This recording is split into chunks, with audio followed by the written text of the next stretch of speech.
She thought the divorce was the end of her suffering. But for Ilara, the constant mockery from her ex-husband was a fresh wound that tore open every single day.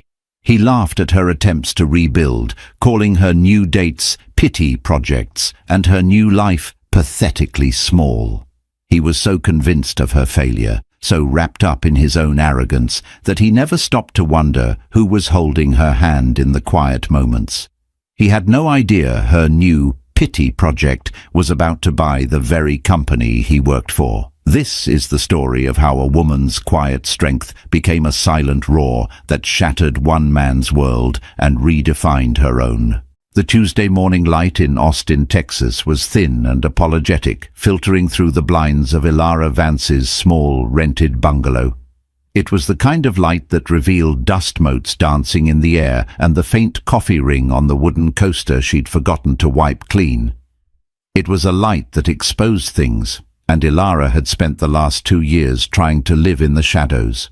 Her phone buzzed on the granite countertop, a harsh, intrusive sound that made her shoulders tense instinctively.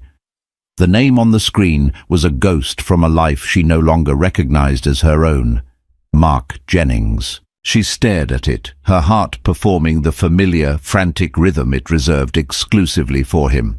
A part of her, the part that still flinched at loud noises and sudden movements, wanted to hurl the phone against the wall. But there was the matter of the final joint tax return they were still wrangling over, a loose thread he kept pulling just to watch her unravel. With a sigh that felt like it carried the weight of their 10-year marriage, she answered. "Hello, Mark." Her voice was carefully neutral, a grey rock she'd spent months polishing. "Lara," he said, his voice oozing that practiced, condescending charm he used with clients and waitstaff.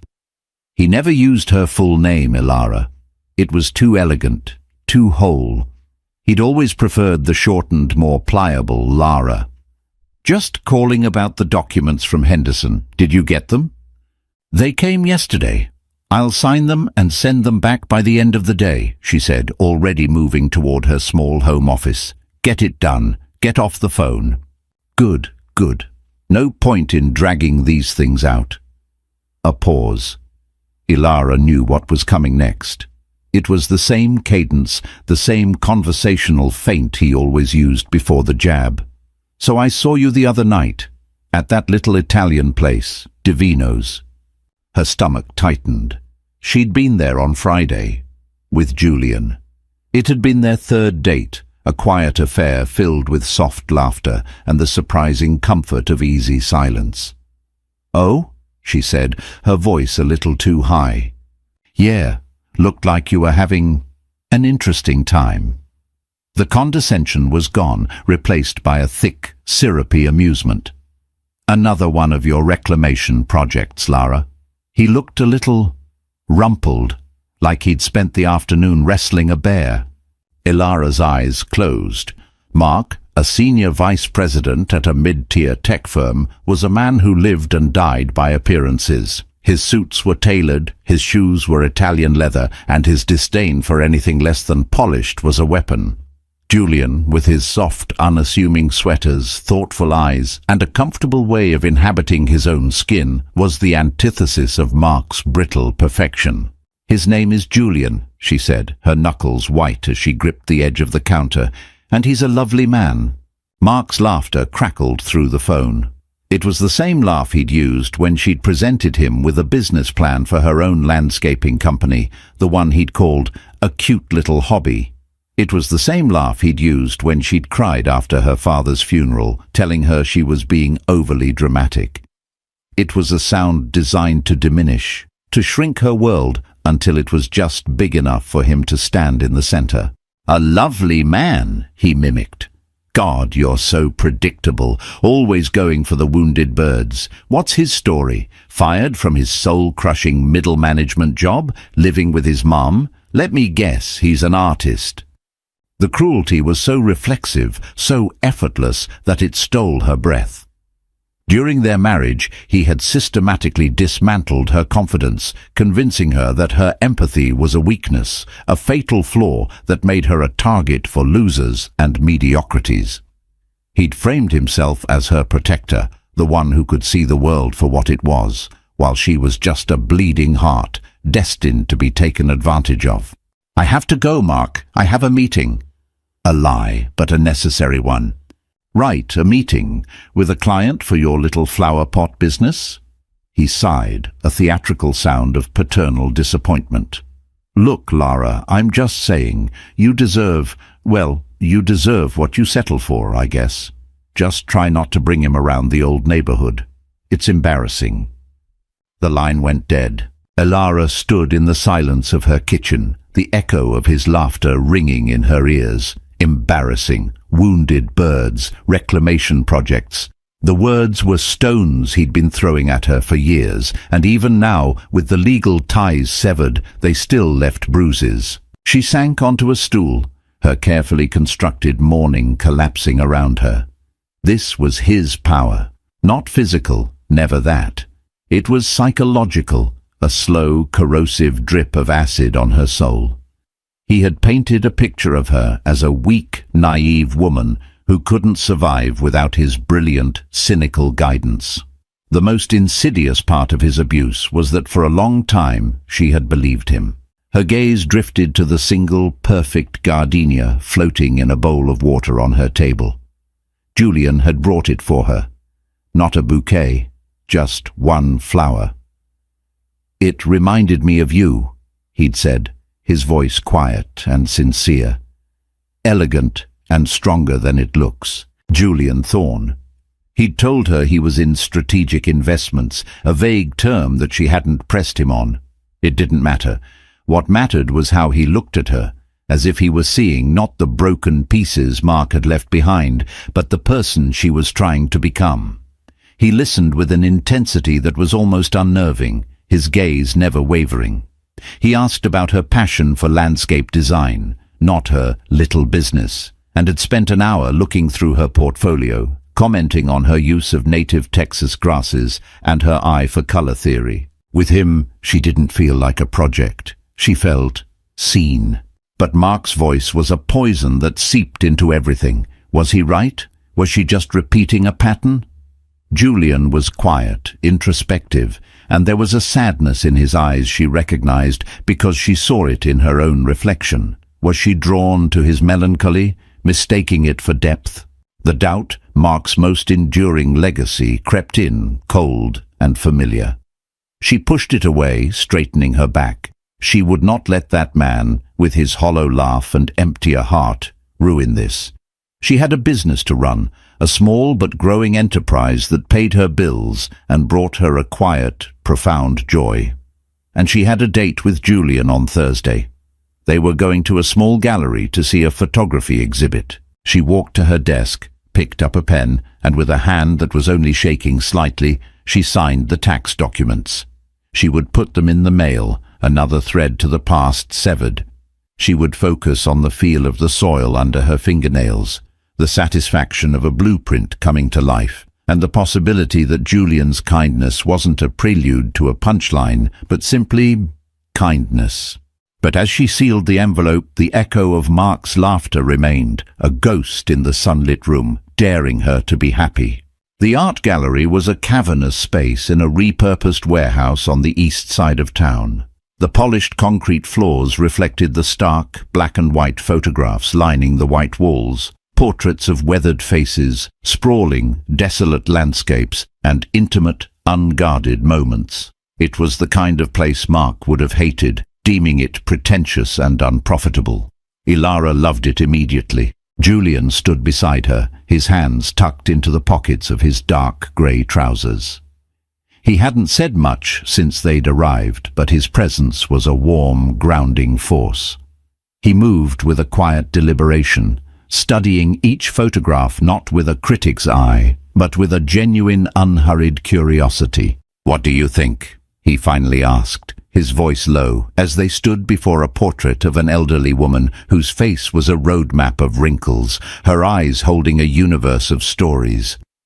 "I think," Elara began, searching for the right words, "that the photographer didn't just take her picture, he listened to her silence." Julian turned to her, a slow, appreciative smile spreading across his face. It was a smile that reached his eyes, chasing away some of the melancholy she'd seen there before. That's a beautiful way to put it. Listen to her silence. I like that. For the rest of the evening they talked, not just about the art, but about everything and nothing.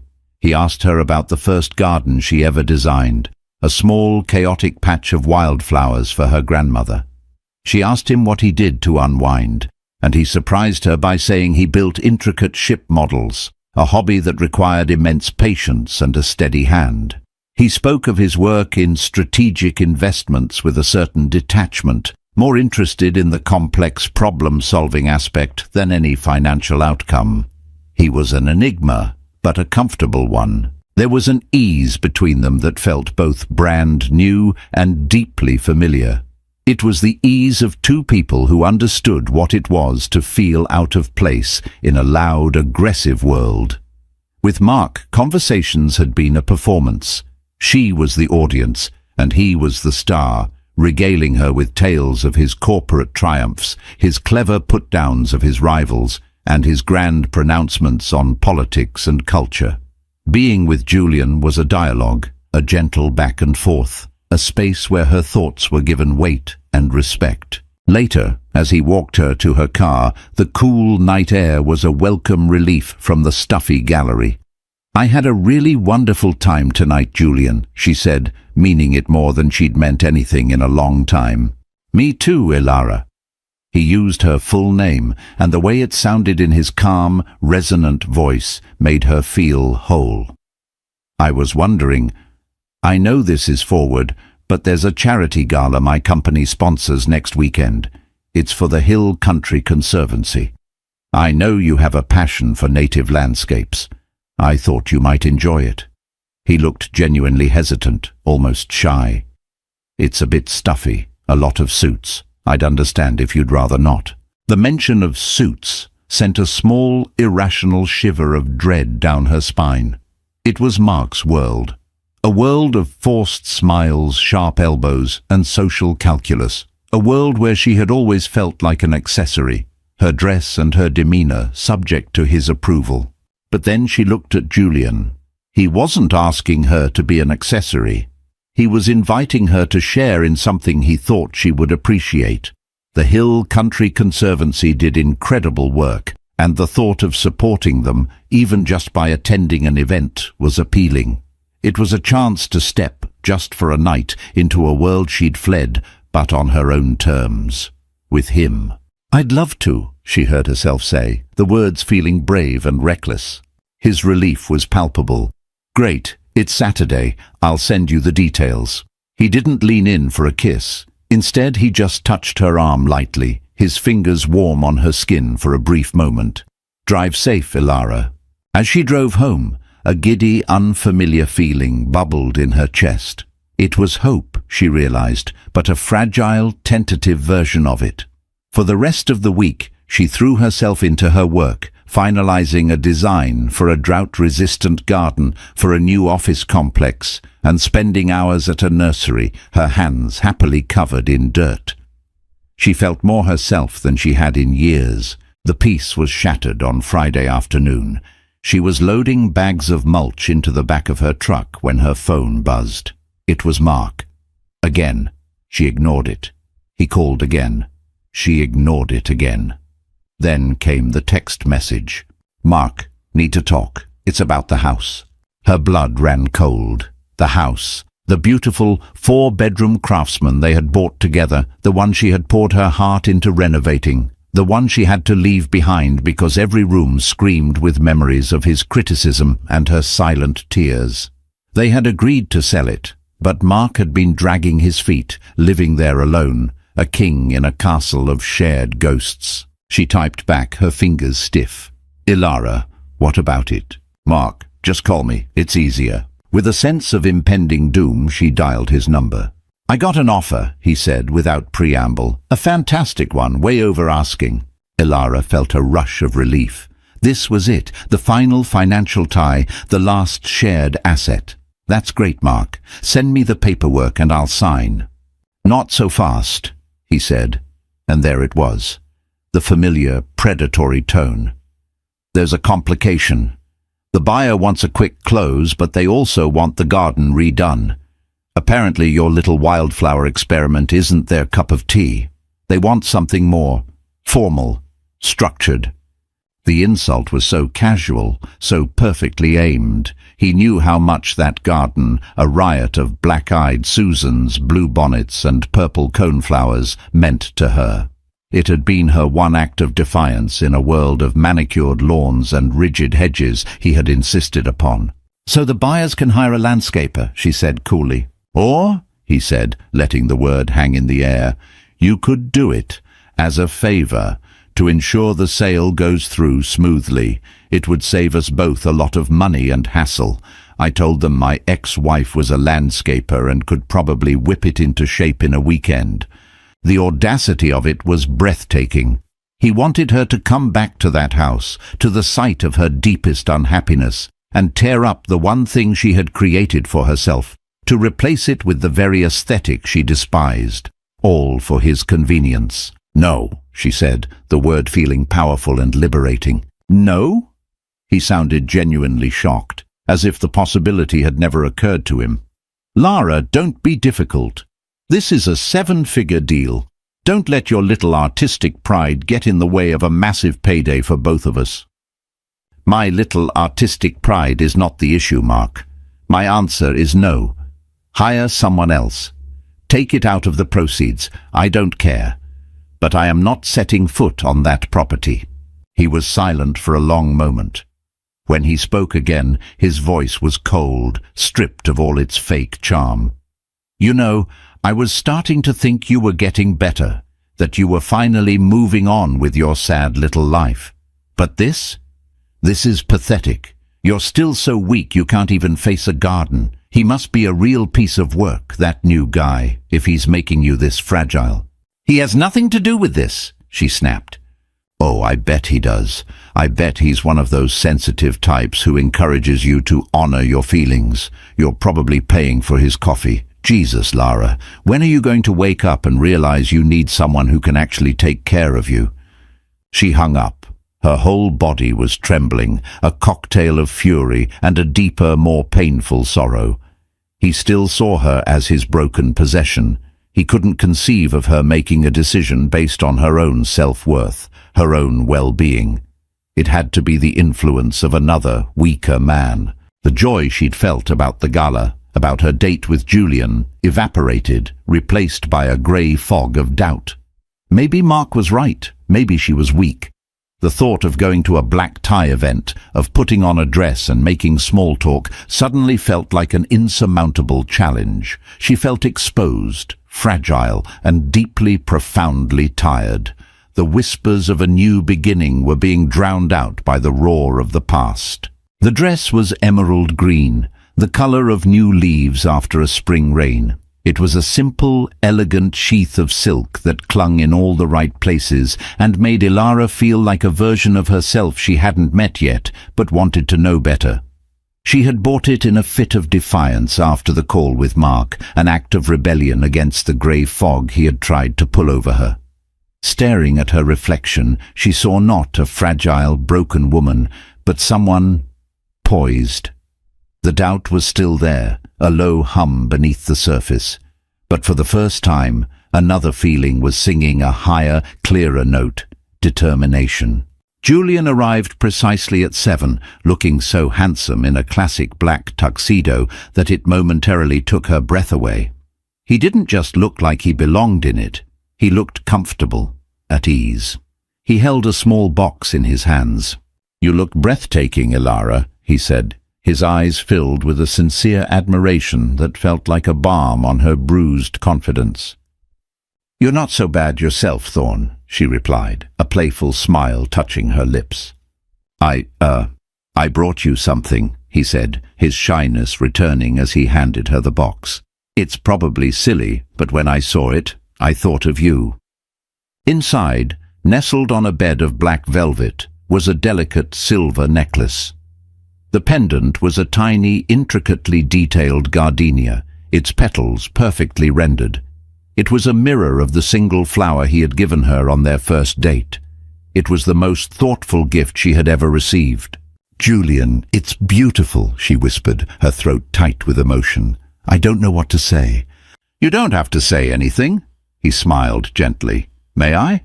She turned, lifting her hair as he fastened the delicate chain around her neck. His fingers were warm and steady, and for a fleeting moment she leaned back slightly, absorbing the quiet strength that emanated from him. When she faced him again, the silver gardenia rested in the hollow of her throat, a cool, solid promise. The venue for the gala was the Arista, a sprawling modern hotel downtown with floor-to-ceiling windows that offered a glittering panorama of the Austin skyline. The ballroom was a sea of black ties and designer gowns. Champagne flutes clinked, and the low roar of conversation filled the air. It was exactly the kind of scene that used to fill Ilara with a paralyzing anxiety. Tonight, however, was different. With Julian by her side, she felt insulated. He was a calm anchor in the swirling tide of people. He introduced her to a few colleagues, a warm older couple who worked for the Conservancy, and a young, energetic tech innovator. He introduced her simply as my friend Ilara Vance, but the way he said my friend was filled with a gentle possessiveness that made her feel cherished, not owned. He never left her side, keeping a light hand on the small of her back, guiding her through the crowd, and leaning in to whisper a funny observation or a piece of trivia about the architecture. He made her feel included, a partner in the evening rather than a silent spectator. About an hour in, while Julian was getting them fresh glasses of champagne, Ilara stood near one of the large windows, looking out at the city lights. "Well, well, well, look what the cat dragged in." The voice, thick with malice and surprise, cut through the noise of the party. Ilara froze, her entire body going rigid. She didn't have to turn around. She knew that voice better than her own. Mark. She composed herself, taking a slow, deliberate breath before turning to face him. He was standing there with a woman on his arm, a blonde with a dress that was a little too tight and a smile that didn't reach her eyes. Mark's own eyes, however, were wide with a kind of predatory glee. He was looking her up and down, his gaze lingering on the simple elegance of her dress, a flicker of something. Was it shock, confusion, in their depths? "Mark," she said, her voice a flat, cool stone. "What are you doing here?" "My company bought a table. Have to network. You know how it is." He gestured dismissively at the opulence around them. "I'm more surprised to see you here. This seems a little above your usual pay grade. Did your sad-eyed artist friend win the lottery?" The insult was so predictable, so quintessentially Mark, that it almost didn't land. Almost. "I'm here as a guest," she said simply, refusing to take the bait. "A guest?" He laughed, the ugly sound she hated so much. "Right. Who'd you manage to sucker into a ticket? Don't tell me it's the guy from the Italian place, the rumpled one. Is he here? I'd love to meet the man who encourages you to throw away perfectly good real estate deals." His date was looking back and forth between them, her plastered smile starting to falter. Ilara could feel the eyes of people nearby starting to turn in their direction. He was making a scene, and he was enjoying it. He was asserting his dominance, reminding her of her place in his world, even if they no longer shared one. The old Ilara would have shrunk, she would have stammered an excuse, flushed with shame, and fled.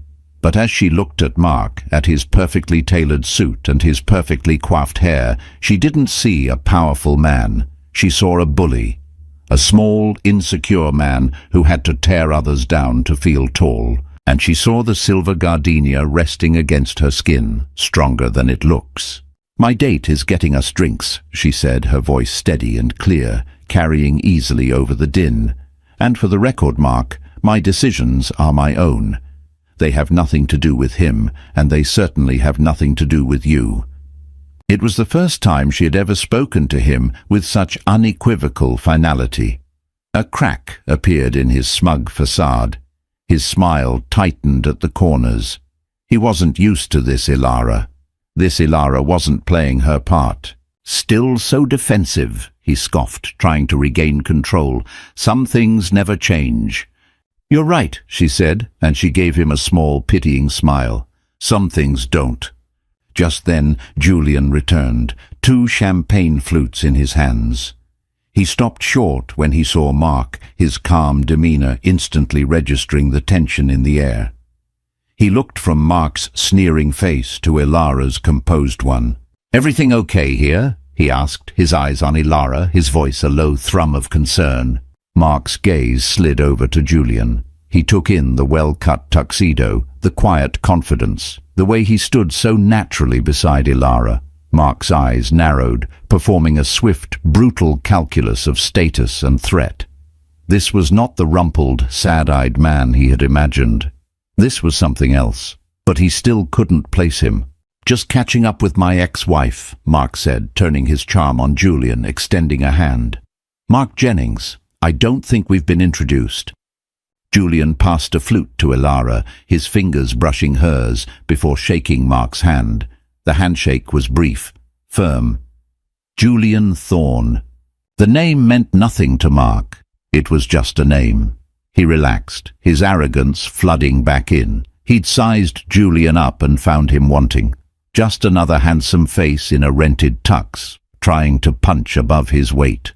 Julian Thorne, Mark repeated, a smirk playing on his lips. He turned his attention back to Ilara, his voice dripping with mock sincerity. Well, Lara, you certainly clean up nice, and so does your friend. You two have fun tonight. Don't spend all your money in one place. With a final dismissive wink, he steered his date away, melting back into the crowd. The confrontation left Ilara trembling, but not with fear. It was adrenaline. For the first time, she hadn't just survived an encounter with Mark. She had won. She hadn't screamed or cried. She had simply stood her ground, calm and resolute. She had refused to be diminished. Are you all right? Julian asked, his voice pulling her back from the brink. She looked at him, at the genuine worry in his eyes, and a wave of gratitude washed over her. I'm fine, she said, and was surprised to find that it was the truth. Better than fine, actually. He didn't press her for details. He simply nodded, his presence a silent statement of support. Good, he said, because I was about to ask you to dance. As he led her to the dance floor, she felt the last of the tension drain away. The ghost of Mark's laughter was still there, but it was fainter now, a distant echo in a room filled with music, and the steady, reassuring beat of a new and better heart. The crack in Mark's facade was nothing compared to the one that had just opened up in the walls she'd built around herself. Through it, light was pouring in. The rest of the evening passed in a haze of quiet joy for Ilara. She danced with Julian, she listened to the speeches about land conservation with genuine interest, and she even found herself engaging in easy conversation with the people at their table. She felt present, whole, and blissfully free from the shadow of her ex-husband. Mark, for his part, kept his distance. Ilara caught his eye once or twice from across the ballroom. He was watching her, his expression a mixture of confusion and irritation, like a scientist observing an experiment that had gone inexplicably wrong. He couldn't understand why his barbs hadn't worked, why she wasn't cowering in a corner. The sight of her laughing with Julian, looking radiant and confident, was a deep, personal affront to the narrative he had constructed about her. The keynote speaker of the evening was a man named Robert Sterling, the chairman of the board for the Hill Country Conservancy and, as the program noted, the recently retired CEO of Sterling Financial Group. He was a distinguished, silver-haired man with a powerful voice and an easy charisma. As he concluded his speech, he raised his glass. And finally, he boomed, I want to extend a personal thank you to the man whose vision and incredible generosity made tonight possible. His company has been our title sponsor for 5 years running, and his personal commitment to preserving the beauty of Texas is truly unmatched. Ladies and gentlemen, please join me in a round of applause for the CEO of Thorne Industries, my friend, Mr. Julian Thorne. A spotlight swiveled from the stage and landed directly on their table. Ilara's mind went blank. The entire ballroom erupted in applause, and every head turned towards them, towards Julian. He gave her a small, almost apologetic smile, squeezed her hand under the table, and then rose to his feet. He gave a gracious nod to the room and a warm smile to Robert Sterling, the picture of understated power and humility. Ilara just sat there, frozen, the champagne flute halfway to her lips. Thorn Industries. The name was vaguely familiar, a corporate giant she'd probably seen on the side of a downtown skyscraper or read about in the business section of the paper. A company that dealt in global logistics, technology, and strategic acquisitions. A multi-billion-dollar empire. Julian Thorn. The quiet, introspective man who built model ships and listened to the silence in photographs. The man who wore soft sweaters and brought her single gardenias. That Julian Thorn was the Julian Thorn. A dizzying, vertiginous wave of shock washed over her. It wasn't about the money, not really. It was about the sheer scale of the reality she had just stumbled into. She had been so focused on her own small world, on her own internal battles, that she had never even thought to Google his name. He had told her he was in strategic investments, and in his world, that was the simple, unadorned truth. The CEO of Thorn Industries was, indeed, in strategic investments. As Julian sat back down, the applause fading, he turned to her, his expression searching and a little anxious. "I should have told you," he said, his voice low, meant only for her. "I didn't want it to be a thing between us." "A thing?" she whispered, her voice barely audible. "The money, the title, it complicates things. It changes how people see me. I just wanted to be Julian, with you." His sincerity was so plain, so vulnerable, that it cut through her shock. He hadn't been hiding his identity to deceive her. He had been protecting the fragile, authentic connection they were building. He had given her the gift of seeing him without the blinding glare of his wealth, and she suddenly understood how precious that was. And then her gaze was involuntarily drawn across the room. Mark was standing stock still near the bar, his drink forgotten in his hand. His face, usually a mask of smug control, was completely slack with disbelief. His jaw was literally hanging open. His eyes were wide, fixed on Julian, then darting to Ilara, then back to Julian. The confident posture, the arrogant tilt of his head, it had all collapsed. He looked like a man who had just seen the laws of physics bend. He was frantically connecting the dots. The easy way Julian wore his tuxedo. The deference people showed him. The way Robert Sterling, a titan of industry himself, had called him a friend. Thorn Industries. The name was now exploding in Mark's mind like a supernova. He worked in the tech sector. Of course he knew Thorn Industries. They were a predator, a behemoth that swallowed smaller companies like his for breakfast. The mockery, the condescension, the casual cruelty he had directed at Ilara and her rumpled date now looked not just foolish, but cosmically, suicidally stupid. He had mocked a man who could buy and sell him 1,000 times over before he'd even finished his morning coffee. The blood drained from Mark's face, replaced by a mottled, sickly pallor. He looked small, insignificant. All the borrowed power he derived from his title, his suit, his sense of superiority, had been incinerated in an instant by the spotlight that had landed on Julian Thorn. He saw Ilara looking at him, and for a split second their eyes met across the crowded room. In his, she saw not anger, but raw, naked panic. The bully, confronted with a power he couldn't possibly comprehend, had been revealed for what he was, a terrified child. He turned abruptly and practically fled the ballroom, his blonde companion trailing behind him in confused silence. The unveiling was complete. But it wasn't Julian's identity that had truly been revealed. It was Mark's. Ilara turned back to Julian, the noise of the room fading into a distant hum. The shock was receding, replaced by a strange, breathtaking clarity. This wasn't a fairy tale. This wasn't about a poor girl being rescued by a rich prince. This was about a woman who had been learning to stand on her own 2 feet and had discovered, quite by accident, that the kind man holding her hand happened to own the ground beneath them. "Thank you," she said to Julian, her voice regaining its strength. He looked confused. "For what? For not telling you I was ridiculously wealthy?" She laughed, a real, genuine laugh that came from deep in her belly. "No, thank you for wanting to just be Julian." His shoulders relaxed, the anxiety melting from his eyes. He smiled, that slow, wonderful smile that made her feel like the only person in the world. He picked up her hand from the table and laced his fingers through hers, his thumb gently stroking her knuckles. "I'm always going to be just Julian," he said softly, "for you." And in that moment, Ilara knew that the power imbalance Mark had so carefully cultivated for a decade had not just been leveled, it had been annihilated. And she had been the one to light the fuse, not by landing a billionaire, but by simply refusing to be small. The silence in Ilara's bungalow was different now.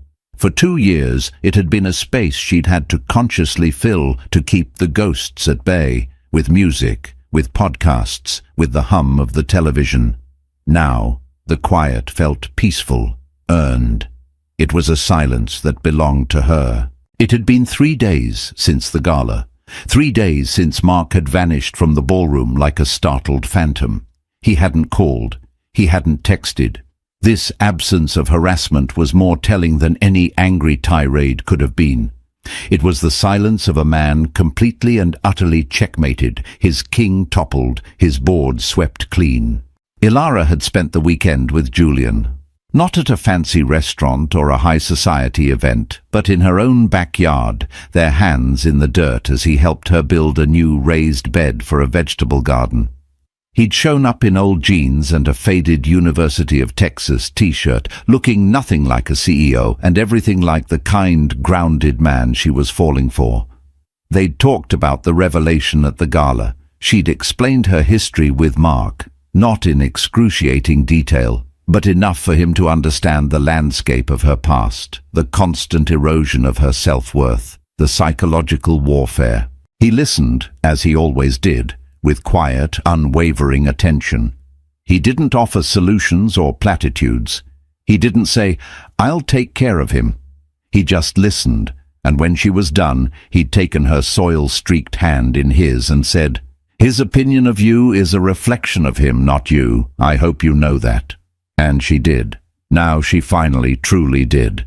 On Wednesday morning, as Ilara was sketching a new planting design, her phone rang. It was an unknown number. She hesitated, then answered. "Lara?" The voice was unrecognizable at first. It was thin, reedy, stripped of its usual bravado. It was Mark. "Hello, Mark," she said, her own voice calm, betraying none of the surprise she felt. "Hi, I know I haven't called." He sounded like a teenager asking for his allowance. The power, the swagger, the corrosive charm, it was all gone. "Is there something you need?" she asked, keeping her tone professional, distant. I wanted to apologize," he stammered. "For the other night, at the gala. I was a complete ass, out of line, totally." Ilara leaned back in her chair, stunned. In 10 years of marriage and 2 years of divorce, she had never once heard him apologize for anything. He was physically incapable of admitting fault. His ego was a fortress with no doors. "Okay," she said slowly, waiting for the other shoe to drop. "And for other stuff too," he continued, gaining a bit of pathetic momentum. "I was under a lot of stress with the divorce. And work. I said things I didn't mean." A bitter laugh escaped her before she could stop it. "You meant every word, Mark." He fell silent. He had no defense against the simple truth. This wasn't a conversation between equals anymore. The power had shifted so completely, so seismically, that he was left scrabbling for purchase on a sheer cliff face. "Listen," he said, his voice dropping to a conspiratorial whisper. "This guy you're seeing, Julian Thorne, he's a serious guy, a major player. Does he know about us? About our history?" And there it was, the real reason for his call. Fear. Raw, professional, existential fear. His small tech firm, Innovex Solutions, was exactly the kind of company Thorne Industries acquired and gutted for its intellectual property. Mark Jennings, a senior VP, would be nothing more than a line item on a spreadsheet, easily deleted. He was terrified that Ilara would whisper a word in Julian's ear, recounting a decade of emotional abuse, and that Julian, in an act of chivalry, would crush his career like a gnat. "What Julian does or doesn't know is none of your concern," Ilara said coldly.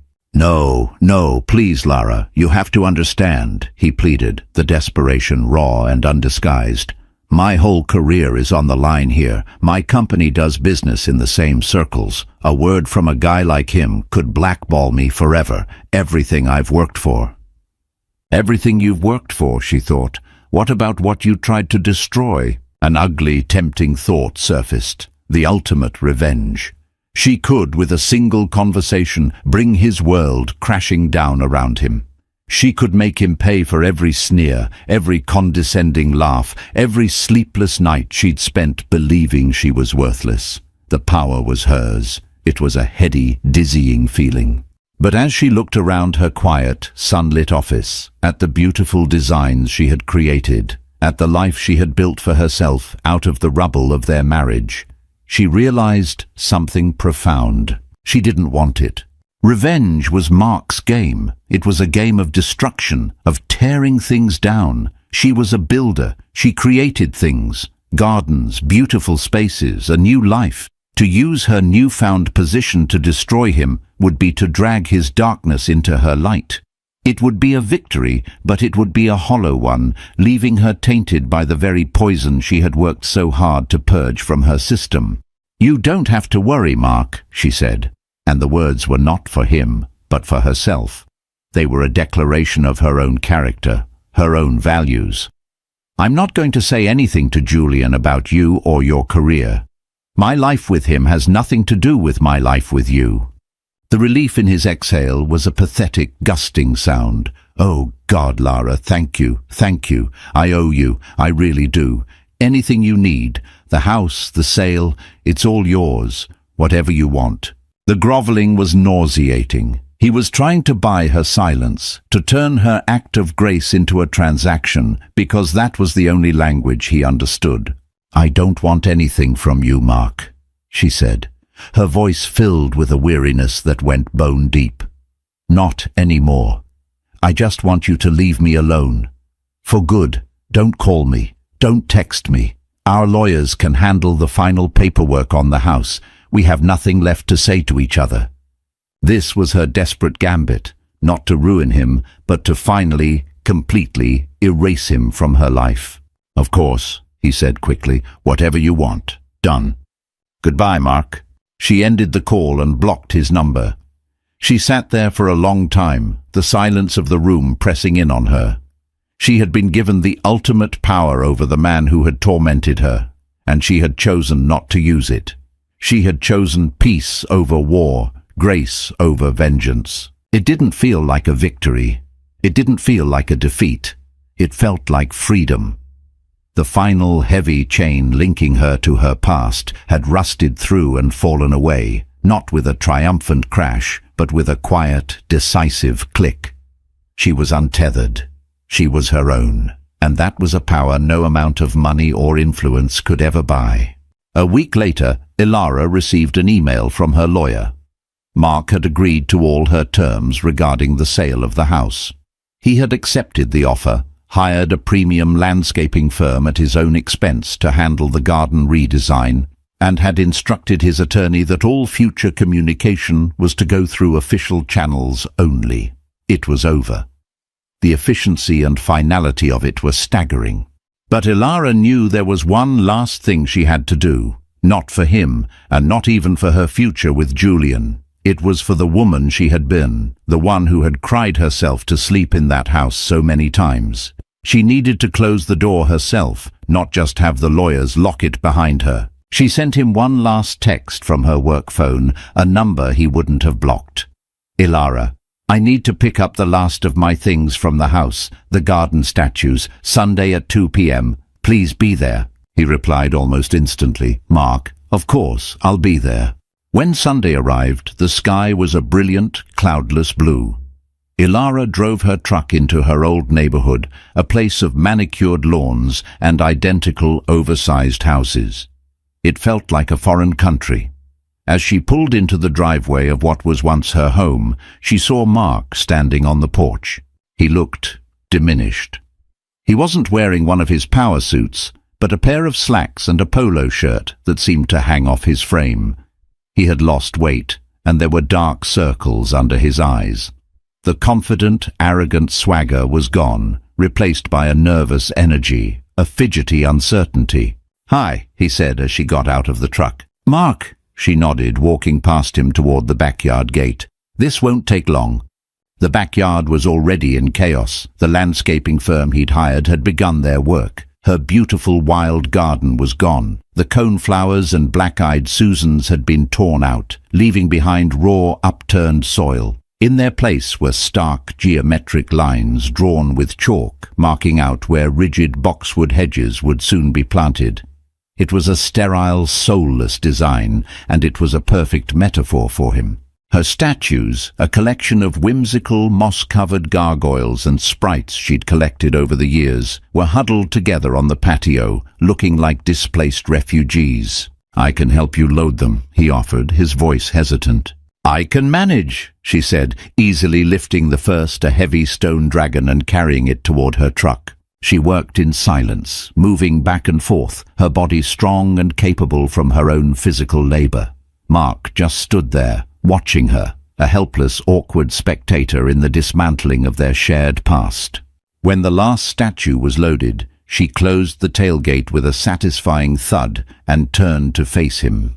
"All right, I'm done," she said. "Lara, wait," he said, taking a step toward her. "Can we just talk for a minute?" She leaned against the side of her truck, crossing her arms. She wasn't afraid of him anymore. She felt nothing but a profound, weary pity. "What is there to talk about, Mark?" "I get it now," he said, his eyes pleading. "Okay, I get it. I screwed up, big time. I see you with him, and you look happy. You do, and he's everything. Rich, powerful. I get why you'd choose that." Ilara stared at him, a slow, cold anger building in her chest. Even now, even after everything, he still thought this was about the money. He still thought her happiness was something that had been bestowed upon her by a powerful man. He was utterly, pathologically incapable of seeing her worth as separate from a man's validation. "You really don't get it at all, do you?" she said, her voice quiet, but sharper than a shard of glass. "You think this is about Julian's money? You think I'm happy because my boyfriend is a billionaire?" "Well, yeah," he stammered. "I mean, it doesn't hurt." She shook her head, a sad, final smile touching her lips. "This happiness, Mark, this peace. I built this. I started building it the day I left you, with nothing but a broken heart and a business plan you laughed at. I built it with every garden I designed, every client I earned, every morning I got up and chose to believe in myself when you had taught me to believe in nothing." She took a step closer, and for the first time he was the one who flinched. "Julian didn't rescue me. He didn't come into my life and wave a magic wand. He came into my life and saw the woman I was already becoming. He doesn't love me because he has to fix me. He loves me because I'm not broken." She let the words sink in, watching the confusion and dawning horror on his face, as he began, perhaps for the first time in his life, to understand the true magnitude of what he had lost. It wasn't a meek, dependent woman who had lucked into a fortune. It was a strong, resilient and capable person who he had systematically tried and failed to destroy. "The real joke, Mark, the truly hilarious part of all of this, isn't that my boyfriend is a CEO," she continued, her voice unwavering. "It's that you had a front-row seat to my life for 10 years, and you never saw me at all. You just saw a reflection of your own insecurities, and now you have to live with that. You have to live in a world where you are no longer the most important man in the room. I can't imagine how terrifying that must be for you."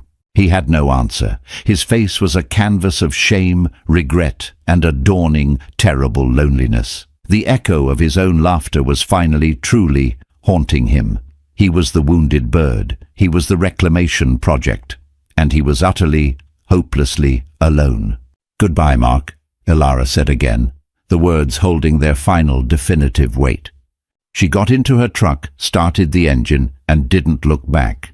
As she drove away from the house for the last time, she felt no anger, no sadness, no lingering sense of loss. She felt only the lightness of leaving a great weight behind. The road ahead was open, bathed in the brilliant cloudless blue of the afternoon sun, and for the first time she was driving toward a future that was entirely, beautifully her own.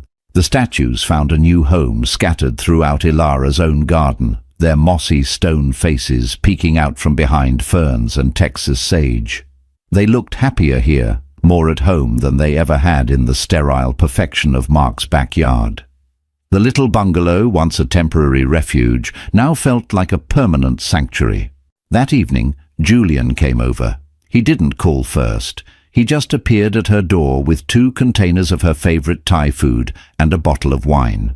This had become their new normal, an easy, comfortable rhythm that didn't require planning or pretense. He found her on the back porch, sketching in a notebook, the setting sun casting long golden shadows across the lawn. He set the food down and wrapped his arms around her from behind, resting his chin on her shoulder and looking down at the intricate drawing of a perennial border. "It's beautiful," he murmured, his voice a warm rumble against her ear.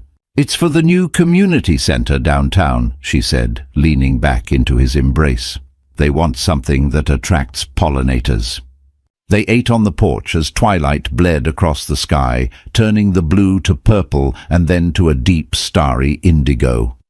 Ilara told him about her final meeting with Mark. She recounted the entire conversation, including Mark's pathetic assumption that her happiness was a byproduct of Julian's wealth. Julian listened patiently, his expression unreadable in the dim light. When she finished, he was silent for a long time, swirling the wine in his glass. "Are you angry?" Ilara asked softly. "Angry?" He looked up, seeming surprised by the question. "No, I'm not angry at him. I pity him. To live in a world so transactional, so utterly devoid of genuine connection. It must be a prison." He reached across the small table and took her hand. "What I am is in awe of you." "Of me? Why?" "Because you had all the power, Ilara," he said, his voice thick with sincerity. "You could have destroyed that man. With what he did to you, no one would have blamed you. You could have asked me to make one phone call and his professional life would have been over. But you didn't. You chose grace. You took the high road when he had spent a decade forcing you into the gutter. That takes a kind of strength that I don't think I would have." Tears welled in Ilara's eyes, blurring the fairy lights she had strung along the porch railing. It was one thing to feel that strength inside herself. It was another to have the person she loved most in the world recognize it and name it. "I did it for me," she whispered, "not for him. I had to prove to myself that I was better than him, that his cruelty hadn't become my own." "I know," he said, his thumb stroking the back of her hand, "and that's why I love you." The words hung in the warm night air, simple, profound, and utterly true. She had been waiting her whole life to hear them said with such quiet, uncomplicated certainty. "I love you too, Julian," she replied, and the words felt like coming home. They sat in a comfortable silence after that, a different kind of silence from the one she had known before. It wasn't an absence of noise, it was a presence of peace. It was the silence of 2 people who didn't need words to understand each other. It was the silence of a shared future, stretching out before them, full of possibility. Later, as they were washing the dishes together in her small kitchen, Julian paused, a thoughtful expression on his face. "There's something I've been meaning to ask you," he said. "Anything?" "Thorn Industries has a philanthropic wing," he began, "the Thorn Foundation. We fund a lot of environmental and community greening projects, urban farms, park revitalizations, public gardens." He turned to face her, drying his hands on a dish towel. The foundation is looking for a new creative director. Someone with a vision, with a real passion for how green spaces can transform communities. Someone with a brilliant eye for design and a deep understanding of sustainable horticulture. He let the implication hang in the air. Ilara's heart began to beat faster. It wasn't just a job offer, it was a kingdom, a chance to do what she loved on a scale she had never dreamed possible, with resources that could bring her most ambitious designs to life. The old Ilara, the one conditioned by Mark, would have been filled with doubt. "I'm not qualified. It's just a pity offer. I only have a small business." But that Ilara was gone. The woman standing in her place looked at the man she loved and saw not a billionaire offering a handout, but a partner offering an opportunity, one he genuinely believed she had earned. Still, a crucial question remained. "Would I be working for you?" she asked, her voice steady. He shook his head immediately. "No. The foundation has its own board, its own president. You would answer to them. I'm on the board, of course, but I don't get involved in the day-to-day. This would be your ship to steer, your vision." That was the answer she needed to hear. It was a chance to build something even bigger, something that was hers and hers alone. I need to think about it," she said, her mind reeling with the possibilities. "Of course," he said, his smile gentle and understanding. "Take all the time you need. The offer will be there." That night, as she lay in bed, the silence of the house was filled not with echoes of the past, but with the whispers of an extraordinary future. It was a future she had not been given, but had cultivated herself, seed by painstaking seed, until it was ready to bloom. 6 months later, Ilara stood on a patch of barren, dusty land in a neglected corner of East Austin.